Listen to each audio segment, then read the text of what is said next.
Welcome to my channel Bharati's kitchen. আজকে আমি রুই মাছ দিয়ে একটা রেসিপি বানাবো। দেখো এর সঙ্গে আমি কি কি নিচ্ছি।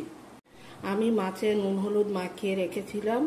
এবার এটাকে আমি বানানোর জন্য কি কি মশলা ব্যবহার করছি একটু দেখে নেব। এক টুকরো আদা থেতো করে নিয়েছি, নিয়েছি 1 চামচ।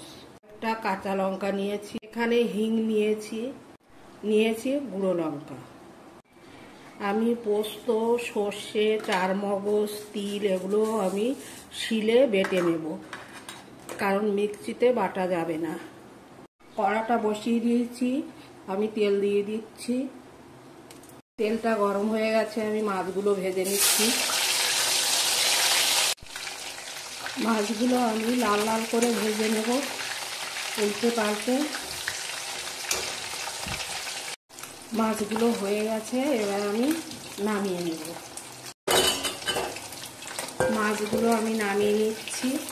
এইভাবে আমি বাকি মাছগুলো ভেজে নেব।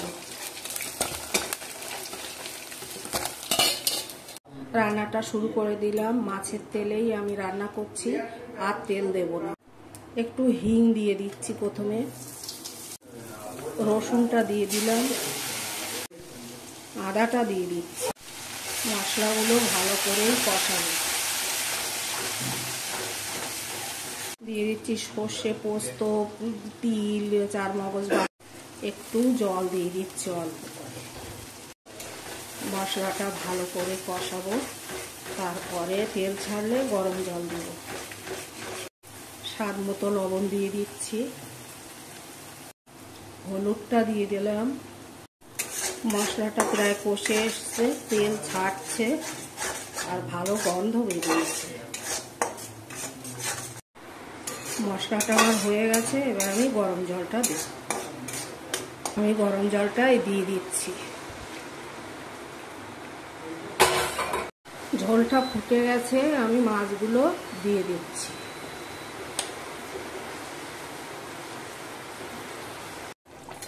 রান্নাটা আমার কমপ্লিট, আমি এবার নামিয়ে দেব। দেখো কত সুন্দর হয়েছে।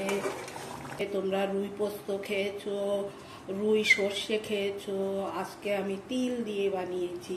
তোমরাও বানিয়ে দেখো, খুব টেস্টি হয়েছে। আমি টেস্ট করে দেখেছি।